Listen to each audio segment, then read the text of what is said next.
والعاقبة للمتقين والصلاة والسلام على رسوله سيدنا محمد وعلى آله وأصحابه أجمعين. أما بعد فأعوذ بالله من الشيطان الرجيم. بسم الله الرحمن الرحيم. قل هل يستوي الذين يعلمون والذين لا يعلمون إنما يتذكر أولو الألباب. صدق الله مولانا العظيم.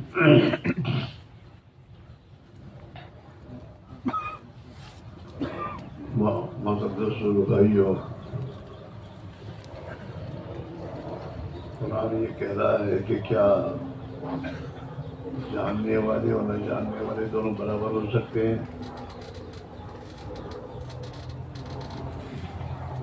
یہ استفہام انکاری ہے،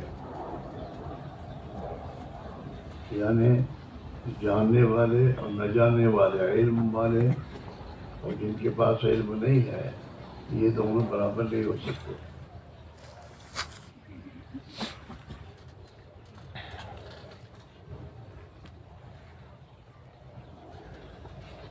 علماء جو ہیں جن کو اللہ نے علم دیا ہے، یہ مقتدی ہیں۔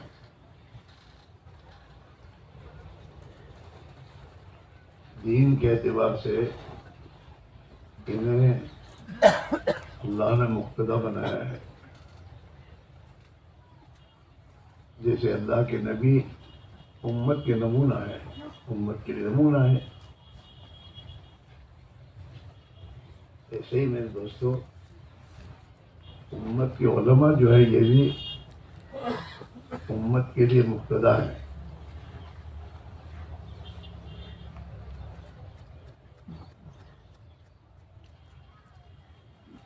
نماز میں ان کو امام بنایا جاتا ہے،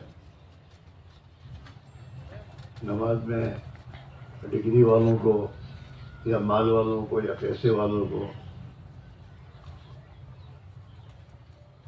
ان کو نہیں بنایا جاتا، امامت کے لیے منتخب کیا جاتا ہے عالم دین کو، مقتدی ہے۔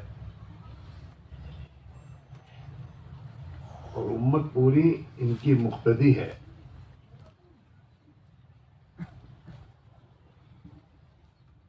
امت مسلمہ کے رہبر جو حقیقی رہبر جو ہے حضور پاک علیہ السلام کی امت میں علماء ہیں۔ دین کے ہر شعبے میں ان کی رہبری ضروری ہے۔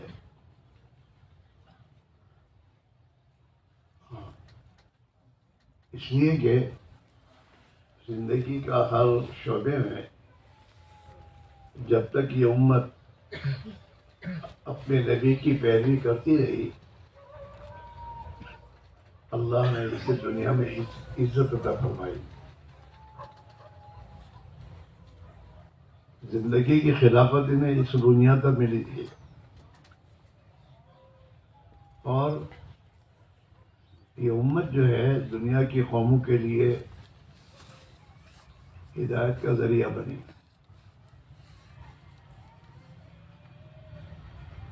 اور جب سے علماء نے رہبری چھوڑی اور امت نے علماء کی رہبری کو اختیار نہیں کیا، اس وقت سے امت کا زوال آیا، اور دنیا میں عزت کی زندگی چھوڑ کر اور پائمالی کی زندگی اختیار کرنے کی بنا پر یہ امت ذلت کی گھاٹ اتری، اور ابھی بھی ذلت میں ہے۔ ہر زمانے میں علماء جو ہے یہ امت کے لیے رہبر بنے ہیں، اور ان کی زندگی امت کے لیے نمونہ بنی ہے۔ ہم نے جو کتابیں پڑھی ہیں وہ کتابیں بھی میرے دوستوں علماء نے لکھی ہیں، وہ اپنے زمانے کے علماء تھے۔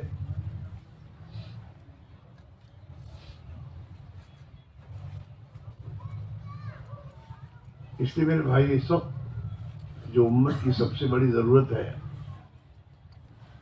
وہ یہ ہے کہ اس امت کی زندگی میں دین آئے،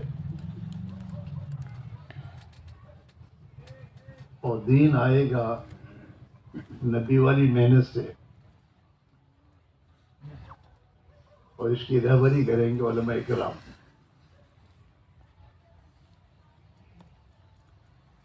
دعوت کی سب سے محنت میں سب رہبر تو علماء ہیں کہ یہ قرآن اور حدیث کی روشنی میں امت کی رہبری کریں، خود بھی اپنی ذات سے اس محنت کو اپنی ذات میں زندگی کا مقصد بنا کر یہ زندگی گزاریں، اور امت کے ایک ایک فرد پر محنت کی ترتیب بنا کر اسے جہالت سے نکال کر اس علم کی روشنی میں زندگی گزارنے کے لیے محنت کریں۔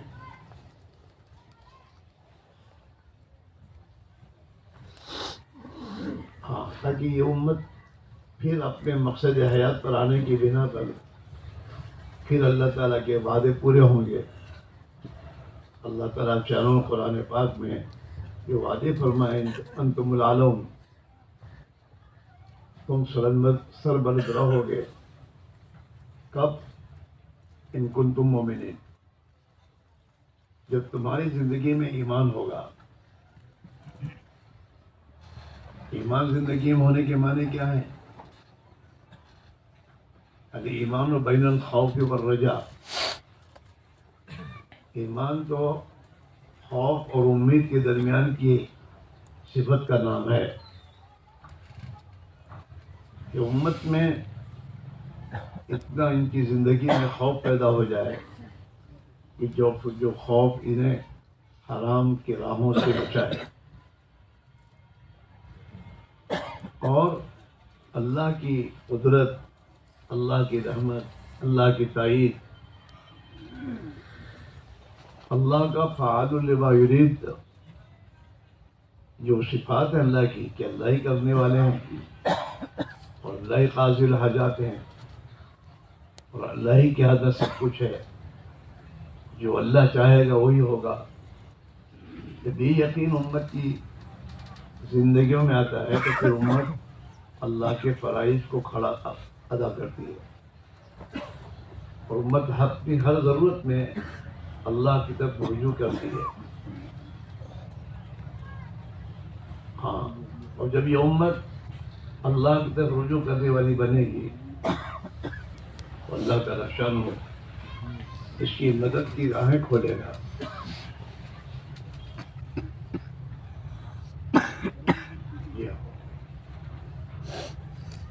اور عزت کی زندگی اللہ دے گا۔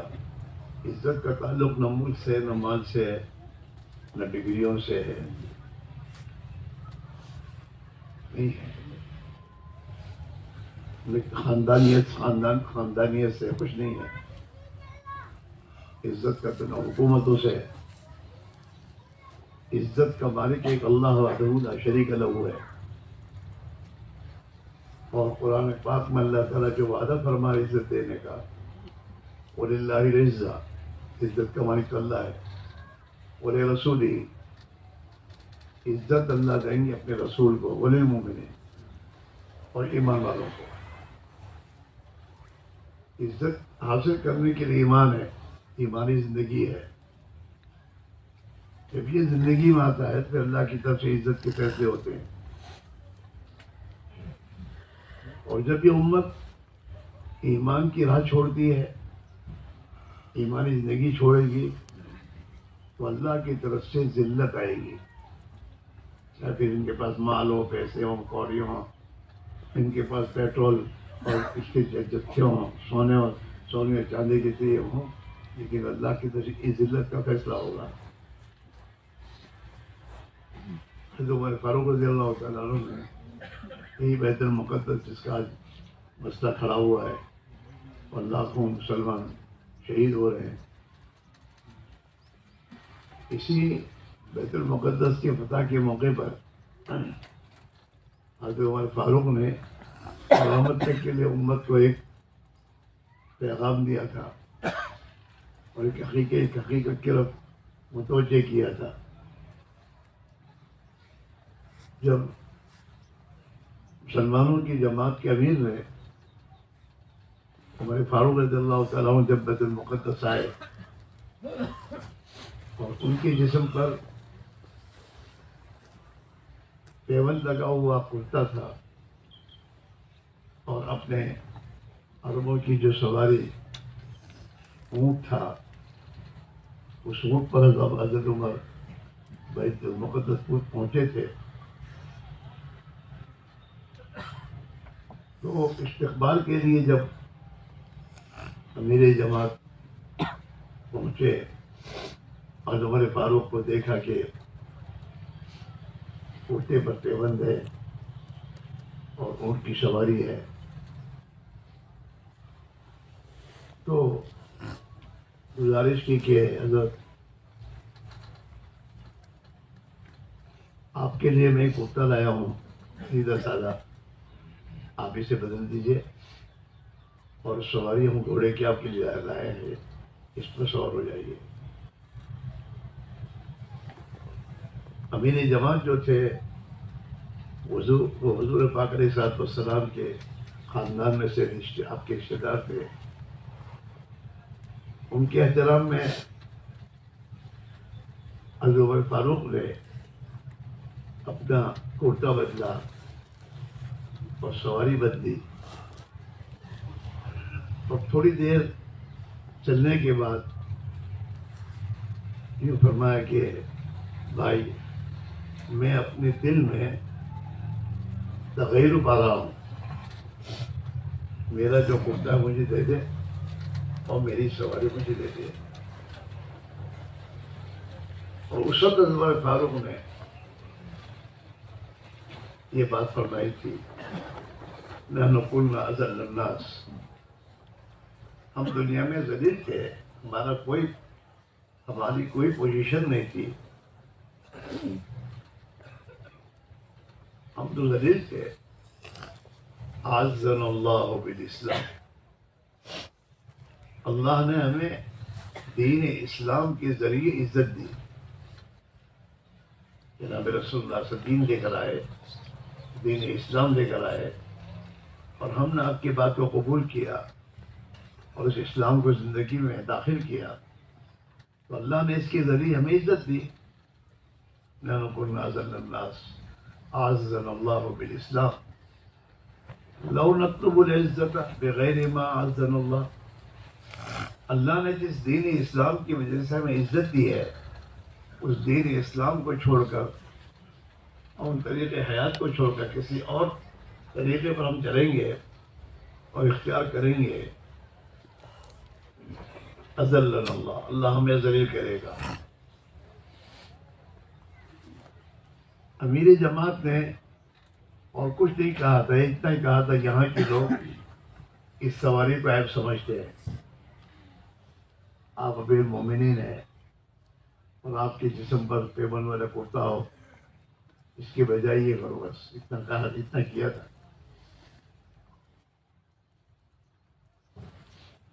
تو ہم اور آپ سوچیں کہ عمر فاروق کا جو بیان ہے یہ تو امت کے لیے قیامت تک کے لیے ہے، علیکم بسنتی و سنت الخلفاء الراشدین المہدیین۔ آج مسلمان جو ذلیل ہے اس کی وجہ مال نہیں ہے، اس لیے یہ نہیں ہے، پیسے نہیں ہے اس لیے نہیں ہے، اقلیت میں اس لیے نہ۔ آج مسلمان ذلیل اس لیے ہے کہ اس نے دین چھوڑا ہے،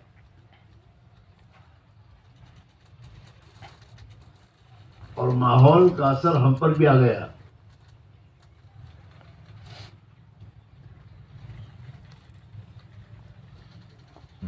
اس نبی نے اپنی امت کو سادگی والی زندگی دی تھی۔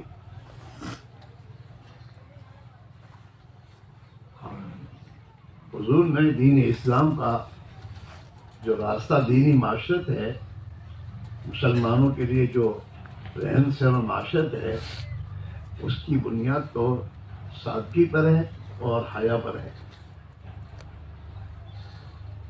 کہ مسلمانوں میں ان کی زندگی میں سادگی آئے. آج دن بدن مسلمان کی زندگی میں سادگی نہیں ہے، اور کچھ آ رہا ہے، اور ہم بھی اس کے شکار ہو گئے.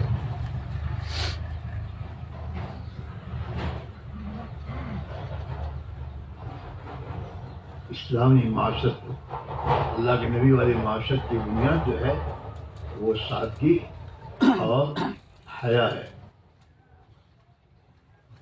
اور دنیا اور دین اسلام کے دشمنان دین اسلام کی بنیاد، ان کے علاوہ لوگوں کی بنیاد ملک و مال ہے اور بے حیائی ہے. آج دنیا میں یہی دو زندگیاں چل رہی ہیں، حیا اور شرم والی زندگی اور بے حیائی والی زندگی.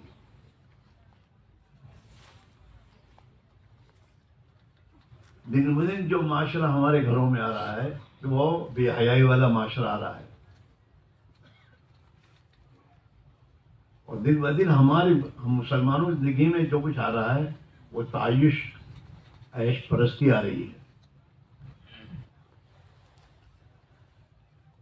اور اسی کو مسلمان سمجھتا ہے کہ یہ ہماری ترقی کا راستہ ہے.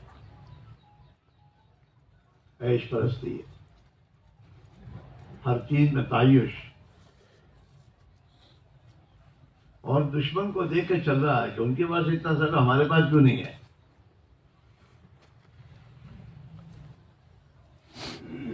ہندوستان چھوڑ کے جو کمانے جا رہے ہیں، کیا وہ یہاں بھوکے مر رہے تھے؟ نہیں. مسئلہ وہی ہے کہ تعیش چاہیے، عیش پرستی چاہیے، اچھے کھانے چاہیے، اچھے پینے چاہیے، اچھے مکان چاہیے.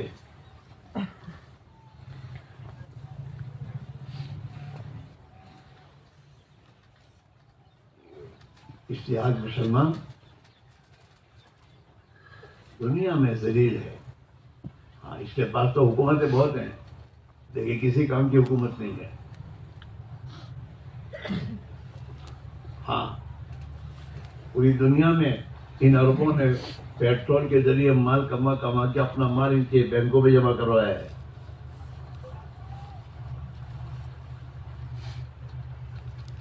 اور یہ عرب دشمن کے سامنے حق بات نہیں کہہ سکتا. اس کی بڑی ذلت کیا ہے؟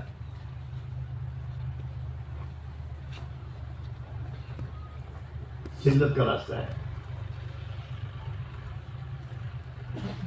اس لیے بھائی میرا عزیزو، اس وقت کی سب سے بڑی ضرورت یہ ہے کہ ہم اور آپ اپنا مقصد بنا کر ہم اپنے آپ کو تھکائیں اور محنت کریں کہ امت میں سے جہالت ختم ہو، امت میں سے بے دینی ختم ہو، امت اپنے مقصد حیات کو سمجھ کر زندگی گزارے کہ ہماری زندگی کا مقصد کیا ہے. ہمیں اللہ نے مسلمان بنایا تو ہماری ذمہ داری کیا ہے؟ یہ امت کو سمجھانا اور اس پر لانے کی ضرورت ہے.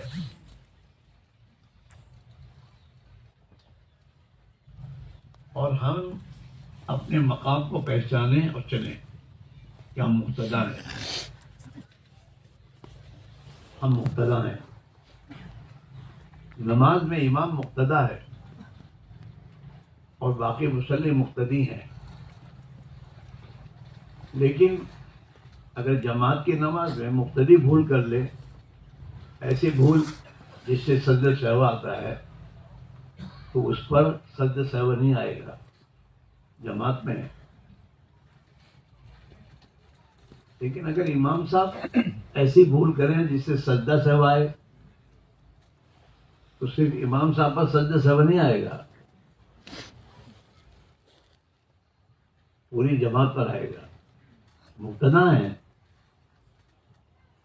وہ امام صاحب کی زندگی کا اثر تو پوری مقتدیوں کی جماعت پر پڑے گا.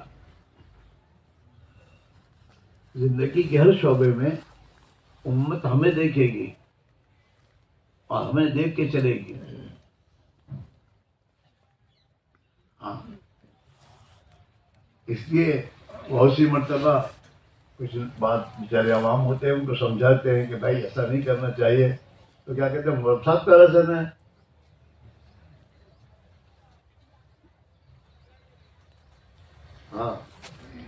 واضح ہمارے منہ چڑے ہوتے ہیں تو یہ کہتا ہے ہمیں جی کیسے ہے مرتبت نے کیا بات ہو.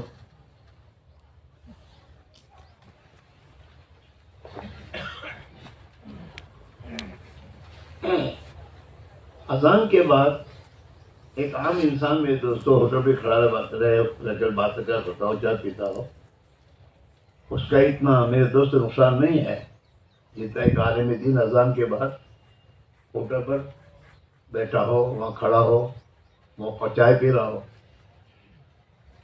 یہ مقتدا ہے.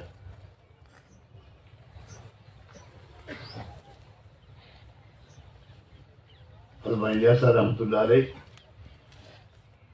یوں فرماتے تھے کہ بھائی امت میں جو فساد آیا ہے اور دین زندگیوں سے نکلا ہے اور بے دینی آئی ہے، اس کی وجہ یہ ہے کہ امت میں ایمان میں فساد آیا ہے. ایمان میں فساد آیا، یقین میں فساد آیا ہے. مسلمان یہ سمجھتا ہے کہ میرے پاس جتنا مال دنیا اور ملک ہوگا تو میں دنیا میں عزت میں رہوں گا. یہ یقین کا فساد ہے. ایمان تو یہ کہہ رہا ہے کہ دنیا کی ہر مخلوق ہے، محتاج ہے اور اس میں کچھ نہیں ہے، سب کچھ ہے تو ایک اللہ کی ذات ہے اور اللہ ہی کی قدرت سے سب کچھ ہو رہا ہے اور ہوگا. لا الہ تو کلمے میں پہلے ہے نفی، الا اللہ تو بعد میں ہے.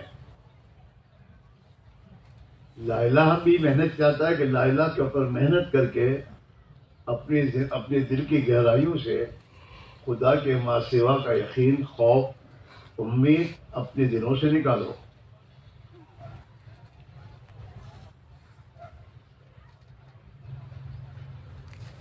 پہلے تو یہ نکالنا ہے، اس کے نکالے بغیر الا اللہ دل میں نہیں آئے گا. آج مسلمان اور سمجھداروں نے اس کو بھی الٹا کر دیا ہے. کہتے کیا ہے کہ اللہ روزی آپس ہے، اللہ ہی روزے دیتا ہے، اللہ ہی کے ہاتھ میں عزت میں، اللہ ہی ہے. مگر بعد میں مگر لاتے ہیں. مگر کلمے میں لانا، لیکن پہلے تو نفی کرو پھر مگر کہو کہ جہاں سے جو کچھ ہم ہوتا دیکھ رہے ہیں اور ہمارے دلوں میں جو بیٹھے ہوئے ہیں خدا کے غیر، ان سے کچھ نہیں ہوتا مگر ایک اللہ سے ہوتا ہے. یہ کلمہ صحیح ہے. اور یہ کہنا اللہ ہی کرتے ہیں مگر یہ کلمہ صحیح نہیں ہے.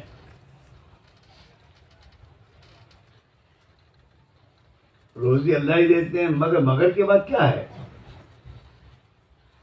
وہی خدا کا غیر ہے جو دل میں بیٹھا ہوا ہے. اللہ ہی روزی مگر دکان سے، اللہ ہی روزی مگر نوکری سے، اللہ ہی کچھ کرنا تو پڑے گا نا. کرنے سے انکار نہیں، اسباب کی دنیا میں جانے سے انکار نہیں ہے، لیکن اسباب کو ارباب بنانا یہ تو کسی حال میں درست نہیں ہے.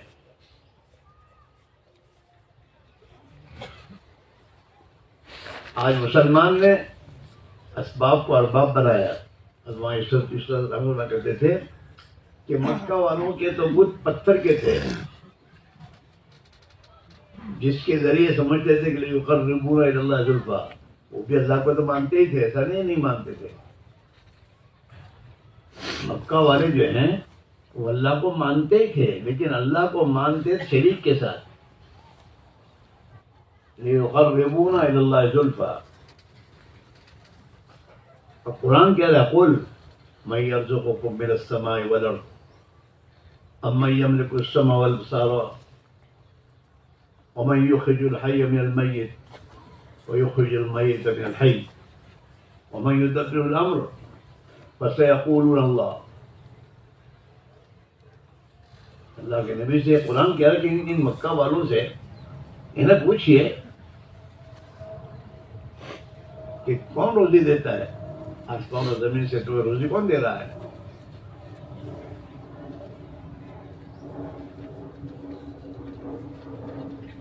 ومن یخرج الحی من المیت ویخرج المیت من الحی ومن یدبر الامر. پوری دنیا کا نظام کون چلا رہا ہے؟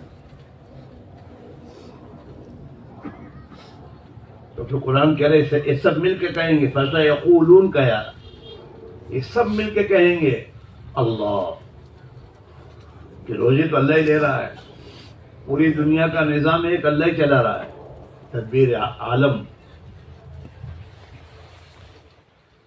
قرآن میں دوسرے کہ اللہ نے کہا يُدَبِّرُ الْأَمْرَ مِنَ السَّمَاءِ إِلَى الْأَرْضِ، زمین پر جو کچھ حالات آتے ہیں اور جاتے وہ تو آسمان کے فیصلوں پر آتے ہیں۔ يُدَبِّرُ الْأَمْرَ مِنَ السَّمَاءِ إِلَى الْأرْضِ۔ ہمارے ایمان میں فساد آیا ہے، امت کے ایمان میں فساد آیا ہے، اور اس فساد کی بنا پر زندگی میں فساد آیا ہے۔ مولانا الیاس رحمۃ اللہ علیہ کا ہم سب سے ایک بار ایک ہی بات کہنی تھی، بھائی امت میں فساد آنے کے اسباب کیا ہیں؟ ان اسباب کو طے کرو، معین کرو کہ اسباب یہ ہیں، اور ان اسباب کا علاج کرو۔ جب ان اسباب کا علاج کر لو گے تو پھر امت میں صلاح اور فلاح جائے گی۔ حضرت فرماتے تھے ایک سبب تو یہ ہے، ایمان اور یقین میں فساد ہے، مال پیسوں سے کام بنے گا، عہدوں سے کام بنے گا، ڈگریوں سے کام بنے گا، حکومت سے کام بنے گا، یہ سب یقین فاسد یقین ہے۔ اس لیے مسلمان مال کمانے میں حرام راستہ اختیار کر رہا ہے کہ مال سے کام بنے گا۔ حکومت میں جانے کے لیے ہر لائن کی ترتیب اختیار کر لیا، جھوٹ، فریب، دھوکہ، مکاری، اپنے بھائی کو لوگوں کے سامنے برا بھلا کہنا، سب کہے گا۔ حکومت کی کوشش چاہیے،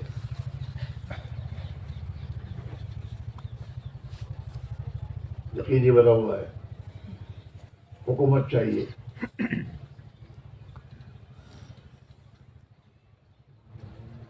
اس لیے میرے بھائیوں، یہ یقین کا فساد دور کرنا بہت ضروری ہے۔ ہم لوگ تو یہ سمجھتے ہیں کہ ایمان تو ہمارے پاس ہے، ہمیں کیا ایمان سیکھنے کی ضرورت؟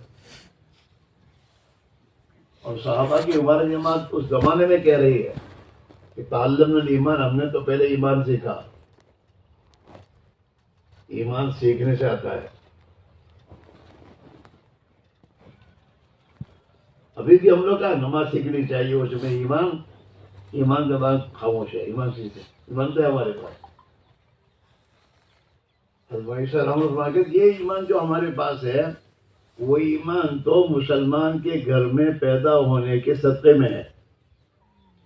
کون سا ایمان؟ کہ پتھروں کے سامنے ہاتھ نہیں جوڑنا چاہیے،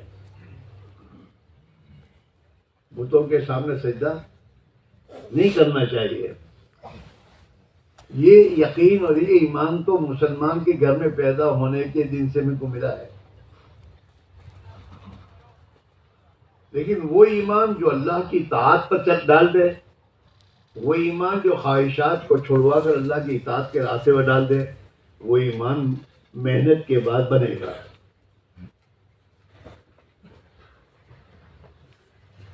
ہاں، ابھی بھی کسی مسلمان کو، یہ جتنے میرے دوستوں اور غلط چیزیں شرک کی زندگی گزار رہا ہے جو مسلمان، اور پتہ نہیں کہاں کہاں جا رہا ہے، اسے اگر تم بدھ کے سامنے کہو گے تو ہاتھ جو جوڑے گا؟ نہیں جوڑے گا۔ اس کے سامنے سجدہ کرنے کو نہیں کرے گا، ہمارا چھوٹا بچہ نہیں کرے گا۔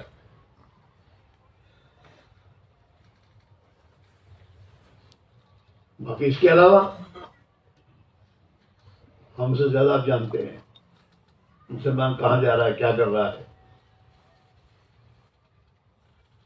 اللہ کے نبی نے تو ریاکاری کو شرک قرار دیا ہے۔ نماز اللہ کے علاوہ کسی اور کے لیے پڑھنا تو یہ تو شرک ہے، شرک خفی ہے۔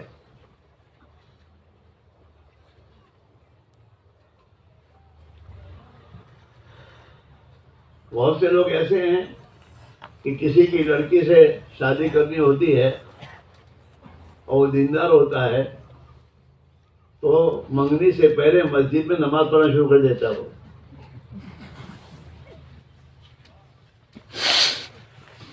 ہمارے گودرے میں ایک خاندان میں شادی کرنی تھی اور وہ جس کی بیٹی تھی لڑکی اس کا باپ نماز کا بہت پابند تھا.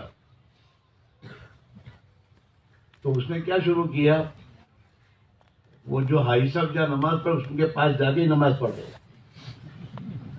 1 مہینے سے. اور جب مہینہ 1.5 مہینہ گزر گیا اب منگنی کے لیے آدمی بھیجا.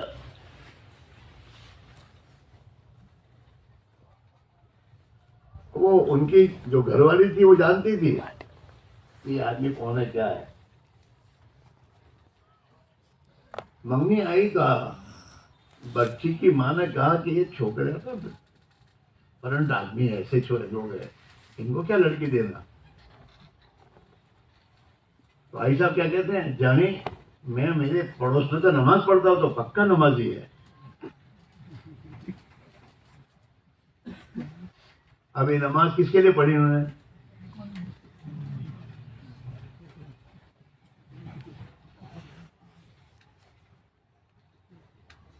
مسلمان بھی جب فسادات ہوتے تو مسجد گھس جاتا ہے. اللہ کے لیے تھوڑا گھسا ہے, اس سے حالت بدلیں گے اس کے.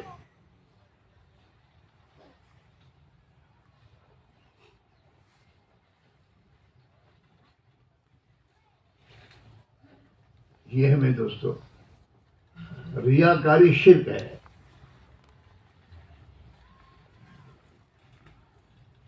میں ایسے بعض ہوتا ہمارے بچوں سے کہتے بیٹا تم نماز پڑھاؤ تو سادہ قرآن شریف پڑھو, قرات مت پڑھو. قرات پڑھ کیسے کیوں پڑھ رہے ہو؟ لوگوں کے لیے بہت اچھا آواز ہے, قاری صاحب بہت اچھا پڑھتے ہیں, اور یہاں سے بھی کسی اور مسجد والا کے تمہیں لے جاؤ زیادہ تنخواہ میں, تو یہ تو نماز تمہاری نماز ہی نہیں ہے.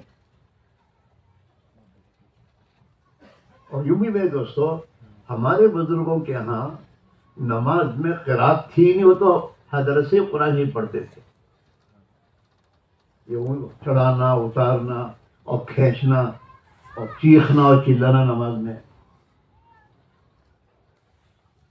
آدمی قرآن پڑھتا ہوں تو اللہ کو سنا رہا ہے. ہم میں سے کوئی آدمی اپنے بزرگ کے سامنے چلائے گا؟ تم تو اللہ کے سامنے کھڑے ہو, پھر یہ چلانا یہ چیخنا.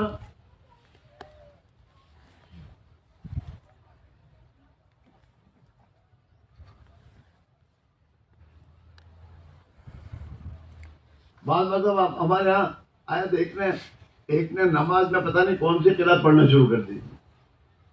اب عوام پریشان کہ مولوی چپ پڑھے اس کو. اب نماز میں اس کی کیا ضرورت ہے؟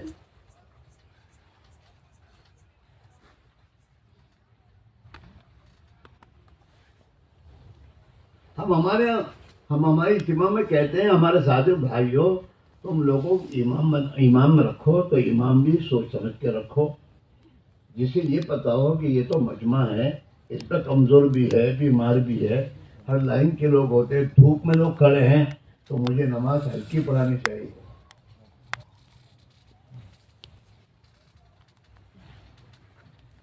لیکن میرے چھوکرے کو نماز پڑھانے دو.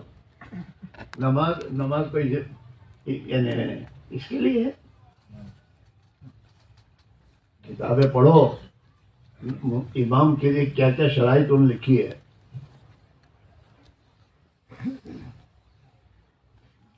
امامت کس کو کرنی چاہیے؟ علماء نے یہاں تک بحث رکھی ہے کہ اگر یہ دونوں تقویم برابر ہے, علم میں برابر ہے, سب میں برابر ہے, اب کیا کرنا؟ اب کیا کرنا؟ کہا اس میں جس کی بیوی زیادہ خوبصورت ہے اس کو بڑھاؤ.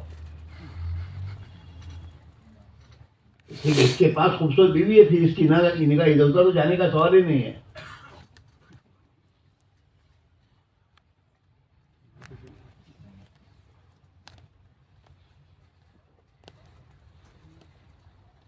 تو ہمارا حال تو یہ ہے،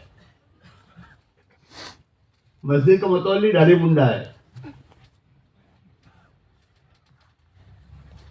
مسجد کا متولی ہے، بے نمازی ہے کیونکہ مالدار ہے. یہ ہوگا تو ہماری مسجد کا خرچہ اللہ پر تو نگاہ ہی نہیں ہے.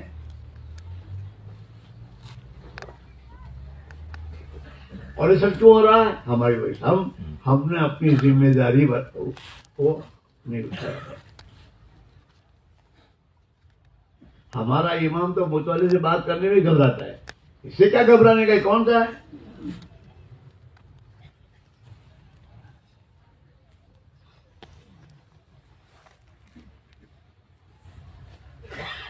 وجہ کیا ہے؟ خوف خدا کی دل میں نہیں ہے. جس دل میں اللہ کا خوف ہوتا ہے اس دل میں خدا کے غیر کا خوف آ ہی نہیں سکتا.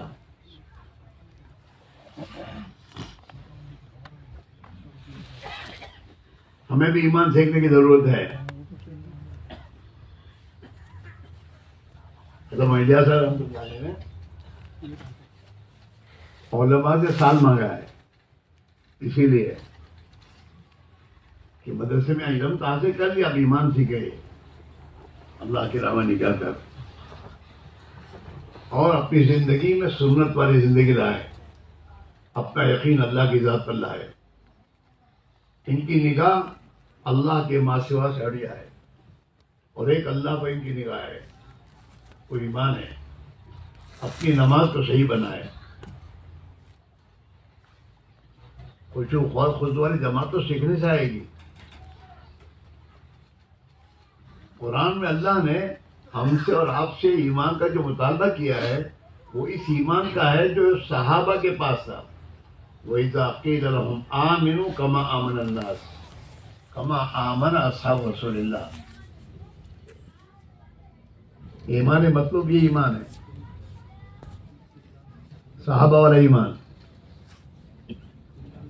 ہاں، ہمارے بھائی صاحب تھے حضرت عبدالوہاب صاحب، حضرت الیاس سے اس کے صحبت یافتہ تھے. وہ ہمیں بات تو کہتے کہ اسماعیل اللہ سے دعا میں یہ مانگ کہ اللہ جو تو نے صحابہ کو دیا تو ہمیں بھی عطا فرما. اللہ کے خزانوں میں کمی نہیں ہے. وہ ایمان صحابہ والا ایمان.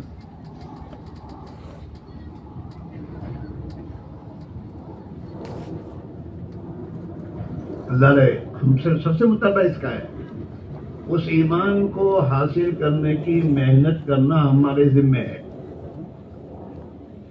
محنت کرتے کرتے مر جائیں گے اگر وہ ایمان نصیب نہیں ہوا، لیکن ہماری نیت کی بنیاد پر اللہ ہمیں قیامت میں صحابہ کی جماعت کے ساتھ اٹھائے گا. کیوں کہ وہ ایمان حاصل کرنے کی محنت کرتے کرتے ہم مرے ہیں. جیسے حافظ قرآن کی حفظ کرنے کے لیے بیٹھ گیا اور قرآن کا حفظ کرتے کرتے پورا نہیں کر پایا اور مر گیا، تو آپ کیا کہیں گے کہ اللہ تعالیٰ حافظ قرآن اٹھائے گا، کیونکہ وہ محنت کرتے کرتے مرا ہے.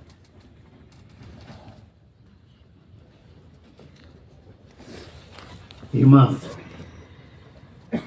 سال مانگا علماء سے، سال لگائیے.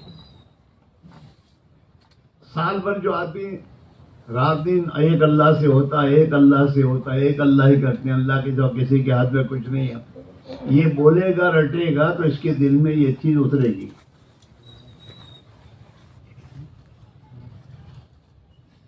ایمان کی دعوت کے ذریعے ایمان دل میں اتر رہا ہے.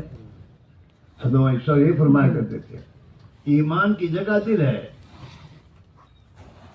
ایمان کی جگہ دل ہے اور دل میں جانے کے راستے یہ چار ہیں.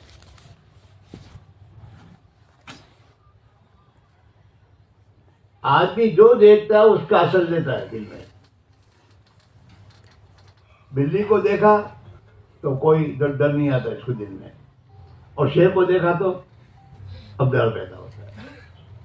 حضرت فرماتے تھے اللہ کی راہ میں نکل کر محنت کر کے اس آنکھوں کو ایمانی آنکھ بناؤ کہ زمین و آسمان کے درمیان میں جتنی مخلوقات ہیں اور جن سے جو کچھ ہوتا اور نظر آ رہا ہے، ان کا اس کا انکار کرے کہ یہ تو مخلوق ہے، محتاج ہے. جیسے یہ چیزیں اپنے وجود میں اللہ کی محتاج ہے، یہ چیزیں نفع نقصان پہنچانے میں بھی اللہ کی محتاج ہے. مال سے کام نہیں بنے گا، مال سے کام بننے والے نہیں ہیں جب تک اللہ نہ چاہے. عزت مال سے نہیں ملتی، عزت عہدوں سے نہیں ملتی، عزت بڑی کتابوں پڑھ کے پڑھانے سے نہیں ملتی. عزت اللہ دیتا ہے، اور عزت کا مدار تو تقوی پر ہے. ان اکرمکم عند اللہ اتقاکم. ہمارے جتنے اساتذہ وہ تقوی والے ہوتے تھے. ہمارے استاد تھے حضرت مولانا بخاری صاحب، مولانا محمد اکرم صاحب. ہم نے کبھی اس آدمی کو اوپر دیکھتے نہیں دیکھا، نگاہ نیچے رہتے ہمیشہ. درسگاہ میں وہ جب تشریف لاتے تھے اور پہلے سے آگے بیٹھ جاتے تھے تو وہ کتاب کھول کے اس میں مطالعے میں مشغول ہوتے تھے. جب ہم درسگاہ میں آتے تھے اذان سے پہلے مدرسے میں استنجا سے فارغ ہونے کے لیے آدھے گھنٹے پونے گھنٹے پہلے آ جاتے. طہارت کی اتنا اہتمام تھا ان کو. اور اذان سے پہلے مسجد میں ہمارے سے پہلے وہ تشریف فرما ہوتے تھے. سنت کا اہتمام تھا. 50 سال تک نکاح نہیں کیا، لیکن پھر سنت ہے تو چلو نکاح کر لیں.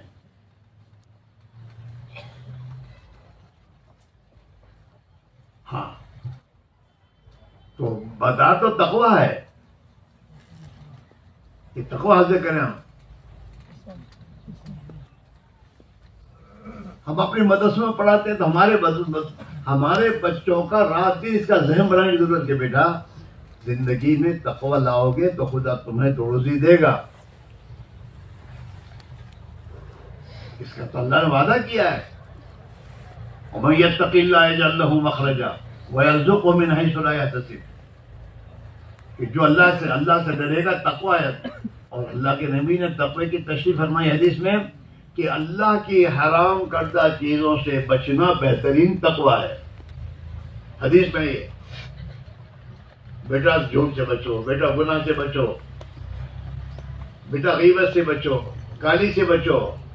بیٹا شام کو تم گھومنے جاتے ہو بازاروں میں حرام چیزیں بہت ہوتی ہیں، اپنی نگاہوں کو بچاؤ. ہاں حضرت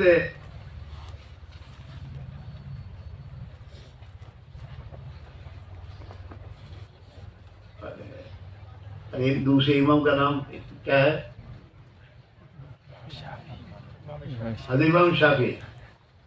بوڑھے ہو گئے، دماغوں سے نکل تو فجر جاتا نہیں ہے. امام شافعی اپنے استاد وکی سے کہہ رہے ہیں کہ ذرا مجھے یاد نہیں رہتا. تو انہوں نے کیا کیا؟ پھر کہا فلاں خمیرہ کھاؤ. ہمارا حال یہ ہے، خمیرہ کھاؤ. شکوت تو علاوہ انسوء حفظی فاوصانی الی ترک المعاصی. کون سے دور میں؟ خیر القرون کے دور ہے، وہ تابعین کا دور ہے. اس دور میں حضرت وکی اپنے شاگرد سے کیا کہہ رہے ہیں؟ فاوصانی الی ترک المعاصی، کہ بیٹے گناہ چھوڑ دے. اس زمانے میں گناہ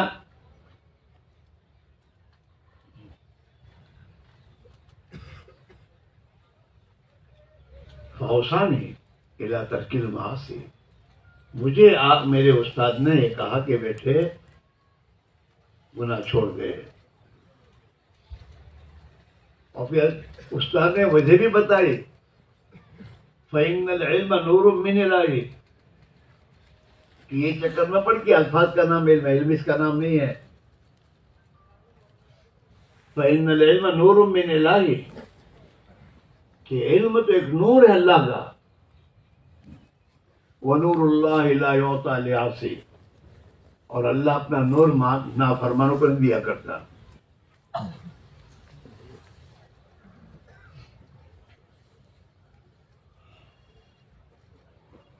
تو یہ سوچ تھی.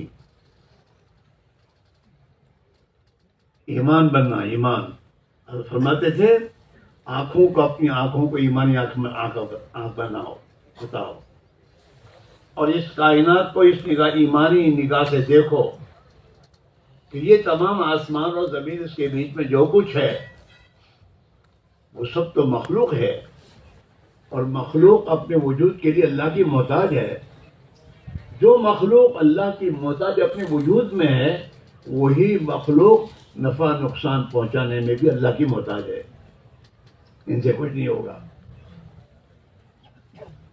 نارے نمرود سے کچھ ہوا؟ آپ تو تھی وہ، کیوں نہیں ہوا؟ کہ نارے نمرود کو اللہ کا حکم ہے کہ بالکل ٹھنڈی ہو جائے، ٹھنڈی ہو گئی وہ. اللہ چاہتا تو اللہ آسمان سے بارش بھیج دیتا، تو آگے سے عادت تک بجھ جاتی، تو اللہ پر نگاہ تھوڑی جاتی. لانا آگ کو حکم دیا کہ دیکھو اصل میرا حکم ہے. یہ بتانا چاہتے اللہ میاں، اصل میرا حکم ہے، میں جو حکم دوں گا وہ ہوگا تمہارے مخلوق سے، اسباب سے. قلنا یا نار کونی بردا وسلاما، ہم نے کہا آگ سے خبردار، ہمارے خلیل کو ذرا بھی یہ نہیں ہونی چاہیے. ہاں بردن کہتے، اور میں لکھتا ہے اگر فقط اللہ میاں بردن کہتے تو یہ آگ اتنی ٹھنڈی ہو جاتی کہ حضرت ابراہیم کو ٹھنڈی لگتی. تو اللہ نے بردن کے ساتھ سلامن لگایا کہ ایسی ٹھنڈی بن جس سے میرے خلیل کو تکلیف نہ ہو، سلامتی والی. اور قرآن شاہد ہے اس کا، یہ اللہ نے کیا ہے اور ہوا ہے. اگر اس میں ذرہ برابر شک کوئی کرے تو کافر ہو جائے گا. قرآن پاک کی کسی آیت میں شک کرے کوئی تو اس کا ایمان خطرے میں ہے. وَمَن يَتَّقِ اللَّهَ يَجْعَل لَّهُ مَخْرَجًا، کہ جو اللہ سے تقوی اختیار کرے گا زندگی میں اور اللہ کا ڈر پیدا کرے گا، حرام سے بچے گا، تو اللہ تعالیٰ اسے ہر مشکل میں راستہ نکالے گا. محمد صلی اللہ علیہ وسلم وہ پریشان، تو تیرے پریشان دور ہونے کا راستہ تو تقوی ہے. دعائیں کیا کراتا ہے؟ خود متقی بن.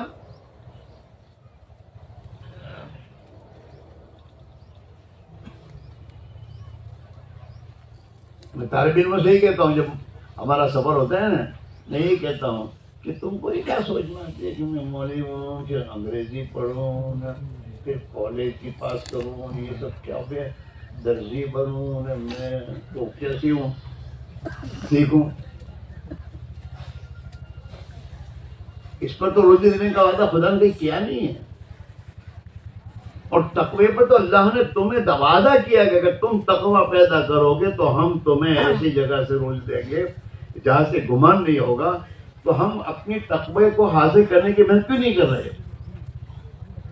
ہمارا تو حال یہ ہے کہ عربی اول میں ہوتے ہیں تو آگے دوسری تیسری سب نماز پڑھتے ہیں، اور عربی دو میں آئے تو ایک سب پیچھے ہو جاتے ہیں، عربی سو میں اور پیچھے ہو جاتے ہیں، اور جب بخاری میں آتے ہیں تو سب سے پیچھے آپ دورے والے میں نہیں ہے. تو علم اس لیے تھا.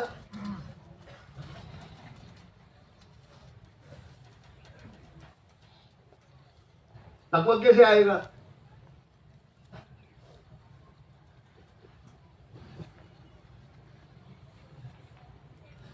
اور تقوی کے بغیر علم کیسے ملے گا؟ ٹھیک ہے الفاظ رٹ لو، باقی نور الہی جب نہیں ملے گا تو زندگی میں عمل نہیں آ سکتا.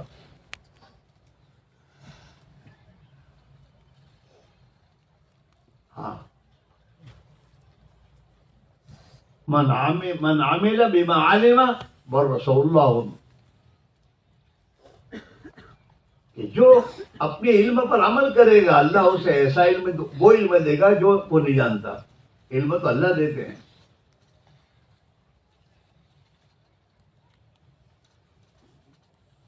اس لیے بھائیو، آپ حضرت علماء ہیں، آپ مدرسین ہیں، بچوں کو آپ پڑھاتے ہیں. آپ جس نیت سے پڑھائیں گے بچوں کو وہی ملے گا.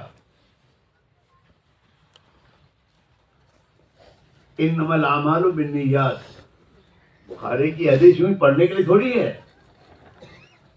ہم اور آپ سب سوچیں کہ ہم اپنی کلاس میں بچوں کو پڑھاتے تو ہماری کیا نیت ہوتی ہے.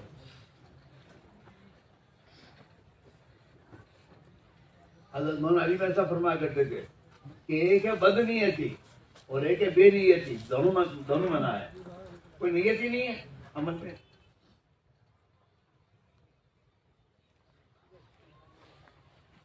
بد نیتی تو ہم سب جانتے ہیں. اگر اس میں بھی میرے دوست تنخواہ کے لیے پڑھاتے تو بد نیتی ہو جاتی.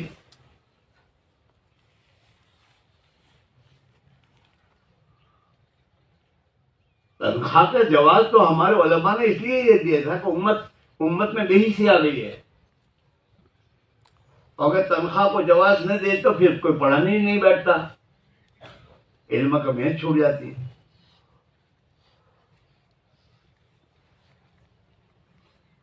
ورنہ میرے دوستو حدیث میں تو بہت بڑی وعیدیں آ رہی ہیں. ایک صحابی نے کسی کو قرآن شریف پڑھایا، الحمد شریف یاد کرائی، اور اس نے ہدیے میں دی ہے ایک کمان. اور اللہ کے نبی سے کہا حضرت کہ تو نے ایک جہنم کی کمان لی ہے. اتنی سب عیدیں ہیں. اور اس امت میں ایک دور گزرا ہے محدثین کا جو خود پڑھاتے تھے کھلاتے تھے، کھاتے تو نہیں تھے. اپنے پاس آنے والوں کو کھلاتے تھے وہ پڑھاتے تھے. اور کھلاتے تھے کس بنیاد پر؟ تقوی کی بنیاد پر. ہمارے پاس اگر تقوی تو ہم تو متوجہ کو کہے تو میرے گھر کھا لیا. تقوی تو ہے نہیں، نگاہ مال پر ہے. اتنی تنخواہ میں کیا ہوا، ہمارے تو کچھ ہوتا ہی نہیں ہے. گھر میں مہمان آیا تو وہ سمجھتا ہے یار کہاں آ گیا یہ. ایک من کی ہوں میں گھر کا پورا ہوتا بھی آیا تو بعد میں کیا ہوگا. میں ایک مرتبہ حزب الاعظم پڑھ رہا تھا اور پڑھتے پڑھتے جب یہ دعا پڑھتی آئی اللہم قنعنی بما رزقتنی وبارک لی فیہ، تو میرے دل میں ایک دم ایک بات آئی کہ ارے یار اب تک ہم اپنے حساب کتاب میں پڑے ہوئے ہیں اور کبھی یہ سوچتے نہیں کہ اللہ نے برکت کا بھی وعدہ کیا ہے. میرے گھر میں میرے بال بچوں کے لیے مہینے میں ایک من مجھے گیہوں چاہے وہ لایا میں، اور اگر مہمان آ کر پھر مجھے پریشانی کیوں اٹھانی پڑے. میں کیوں نہیں سوچتا کہ اسی میں سے میں اپنے مہمان کو کھلاؤں گا تو اللہ اس میں برکت ڈالے گا.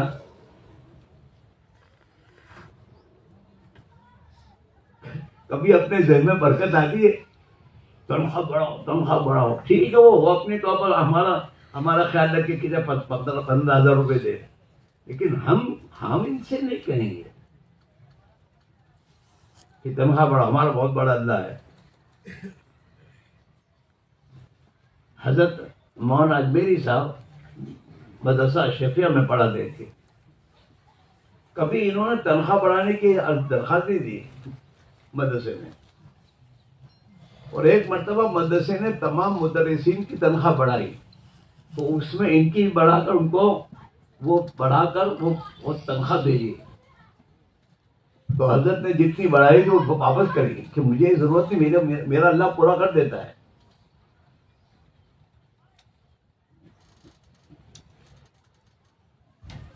یقین بنانے کی ضرورت ہے.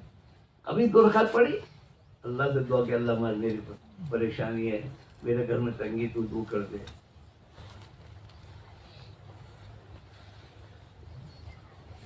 حدیثوں میں دعائیں آتی ہیں بہت سی، یقینی ہیں جو باتیں اللہ کے نبی نے فرمائی ہیں ان کے ذریعے اپنے مسائل کا حل کو سوچا کبھی نہ. اور شیطان تبلیغ والے کہاں سے لاتے ہیں؟ اپنی فکر نہیں کرتا، تبلیغ والوں کی فکر ہے. تیرے پاس لینے آیا کوئی؟ تبلیغ والا کسی مالدار کے بچے کے پاس گیا، وہ تیرے پاس پروف ہے؟ اور کیوں تیرا یقین صحیح نہیں ہوتا کہ جس اللہ کا میں جس اللہ کے دین کی میں خدمت کروں گا وہ اللہ میری ضرورتیں پوری کرے گا. انا عند ظن عبدی بھی، اسی کو دیتا وہ جس کا تعلق اس کے نہیں اللہ ہے، بہت بڑے ہیں.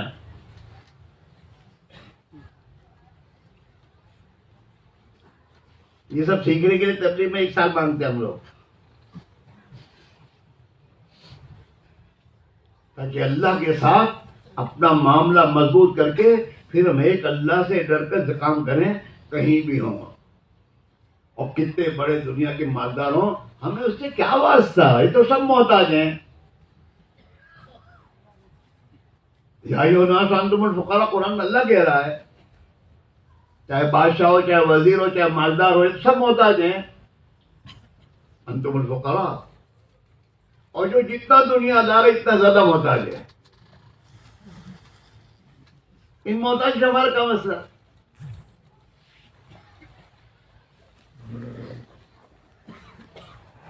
آپ دیکھیے گھر میں 4 بچے ہوتے ہیں، ایک بچہ جہاں جاؤ ماں لاؤ آلو آلو،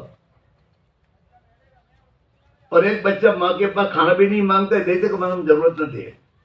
تو اس ماں کے دل میں احترام کس کا ہوگا؟ بولو کہ مجھے کیا؟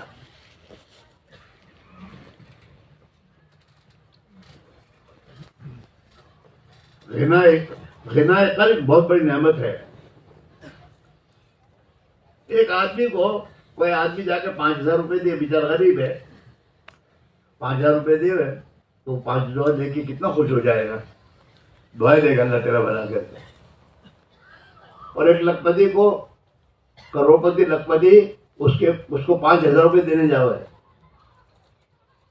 تو 5,000 روپے دے گا، اور یار پیٹ ہی لاؤ، میں اتنا محتاج ہوں، یہ 5,000 میری محتاجی دور نہیں ہوگی. تو محتاج زیادہ کون ہے؟ بولو. مال والا ہے.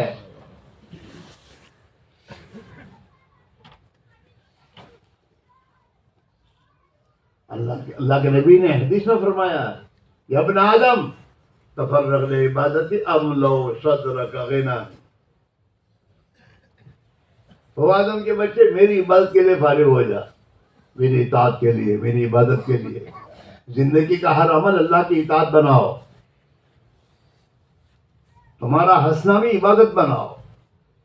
جیسے جیسے اللہ کے نبی ہنسے ہم ایسے ہنسیں گے اللہ کے لیے کہ میرے بھائی کو میرے ہنسنے سے خوشی ہوگی، تو بھائی کو خوش کرنے کے لیے مجھے ہنسنا ہے. سارے عوام سے گزارش ہے کہ اپنی ضروریات سے فارغ ہو جاوے.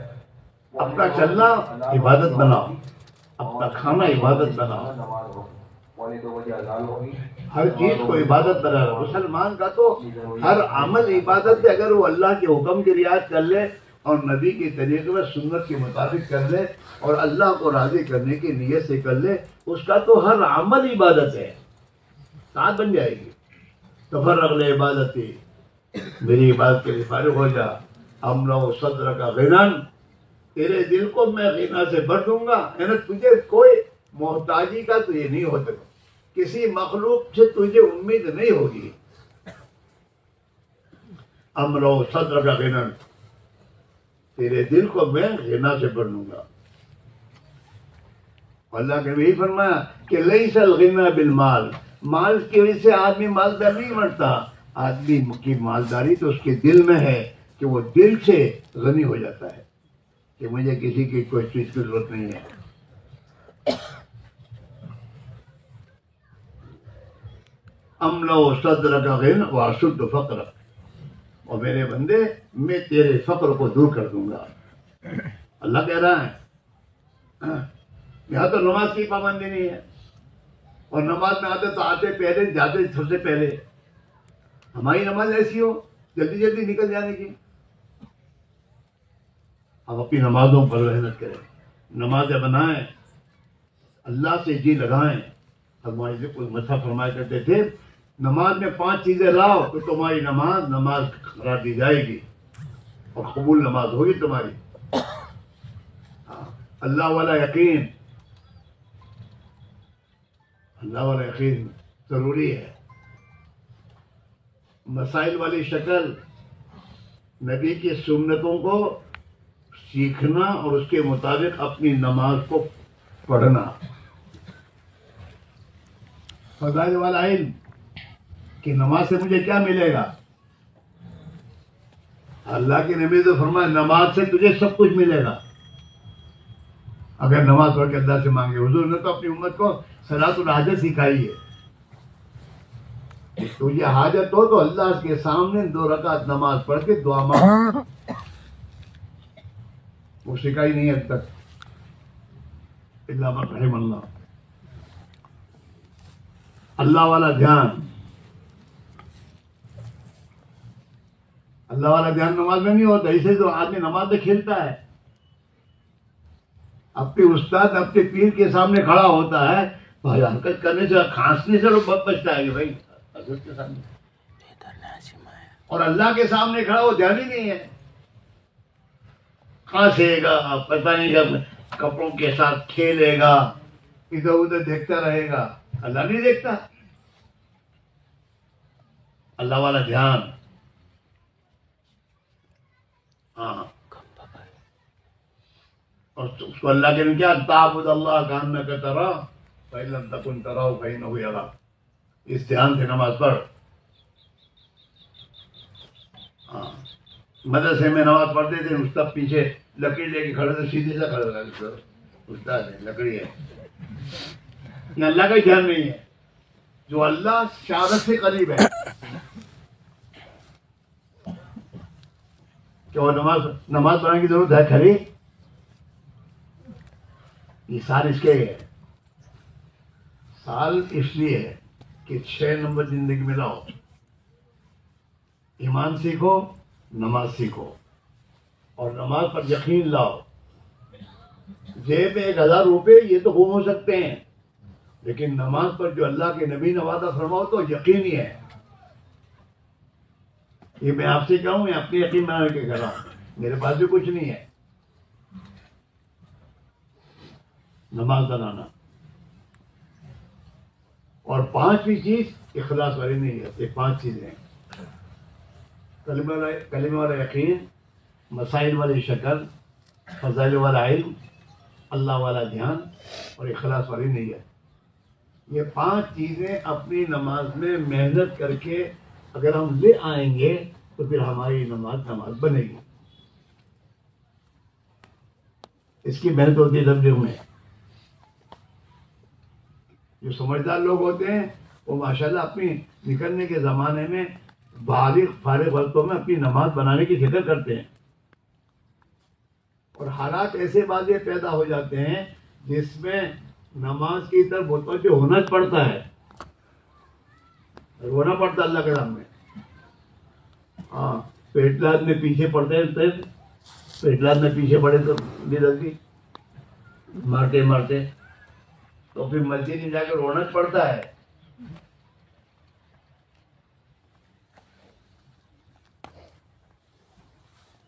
حالات ایمان بنانے کے حالات آنے ہیں.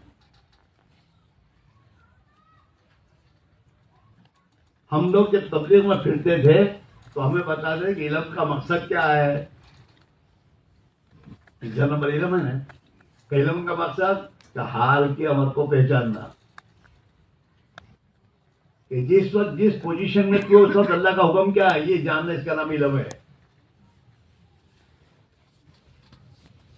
حال کے امر کو پہچاننا. امت میں یہ چیز پیدا کرنے کی محنت ہے. ایک بات نمبر آیا جو صاحب نے اپنے بچے کو مولوی بنایا نا، اس کو یہ بھی سمجھانے کی ضرورت ہے کہ مولوی بنانے کا ثواب تو تم کو مل جائے گا، باقی جو علم سیکھنا فرض تم پر ہے وہ تو آپ کو سیکھنا پڑے گا. اور مولوی صاحب کو بھی اپنے ابا کے پاس بیٹھ کے سمجھانا کہ ابا علم کا سیکھنا ضروری ہے. نماز صحیح کرنا ضروری ہے. میں اور آپ بیٹھے ہیں اور انشاءاللہ میری بھی سنو تو آپ اور میں بھی آپ کی سنوں گا.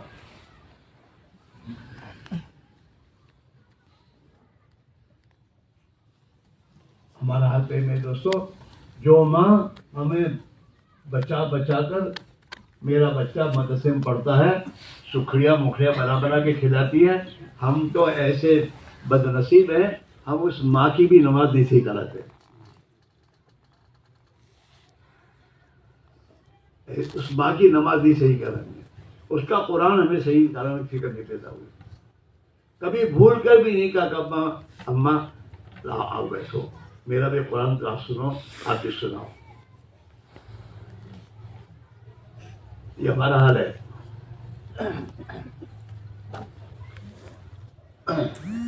بہت فکر کی بات ہے دوستوں، اپنی زندگی میں یہ چیز لانے کی محنت ہے. ہمارے علماء میں جب میں دوستوں یہ صفات آنا شروع ہو جائیں گی، امت کا درد و غم پیدا ہوگا. امت کی جہالت کو جب دیکھ کر میں تو اندر دل میں دوست زخمی ہوگا، تو پھر میرے دوستوں ہماری زندگی کا نظام کچھ اور ہوگا. ہم اپنے پڑھانے کے بعد سوچیں گے کہ میرے پاس 5 بجے کے بعد میرا وقت ہے اور مجھے سونے تک 5 گھنٹے میرے پاس ہیں. اب مجھے اس میں امت میں جا کر محنت کرنی ہے.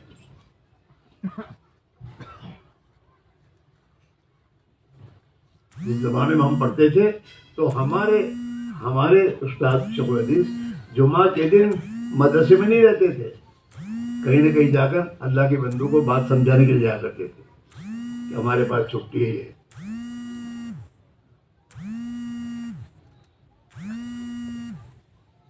ہم نے کبھی اپنی جس مسجد میں نماز پڑھاتے ہیں اس مسجد میں کبھی سوچا کہ میری مسجد میں کتنے نمازی ہیں، میری مسجد کے اطراف مسلمانوں کے گھر کتنے ہیں، نماز میں کتنے آ رہے ہیں، جو نہیں آ رہے اس کے پاس کون جائے گا، مجھے جانا ہوگا.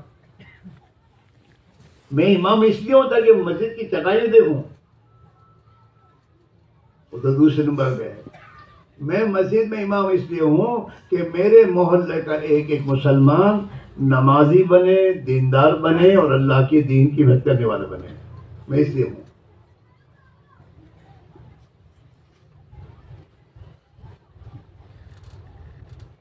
یہ میرے دوستوں طبیعت میں جب آدمی سال لگاتا ہے، ٹھوکریں کھاتا ہے اور امت میں چل پھر کر محنت کرتا ہے اور امت کی بے دینی کو اپنی آنکھوں سے دیکھتا ہے، پھر اللہ تعالیٰ عالم تعلیم ہے، اس کے دل میں خدا ایک وہ زخمی دل ہو جاتا ہے. اس کا امت کا درد و غم پیدا ہو جاتا ہے، اور جب امت کا درد و غم پیدا ہو جاتا ہے پھر وہ آ کر اپنے مدرسے میں پڑھانے بیٹھتا ضرور ہے وہ، لیکن بس اتنا نہیں کہ میرے بچوں کو پڑھانا ہے.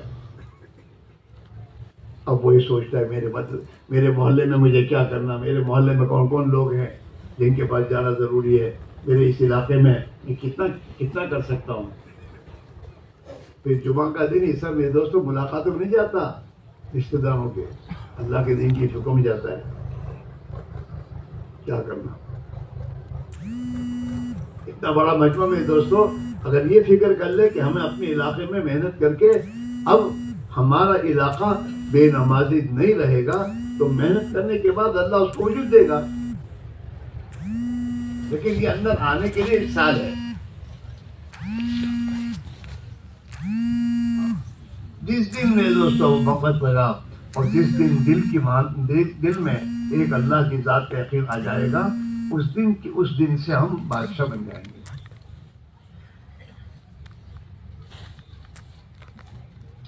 اس وجہ سے ہماری گزارش ہے میرے بھائیوں، یہ تو اپنی اصلاح کرتے ہوئے امت کو اصلاح کی محنت پر کھڑا کرنے کی محنت ہے.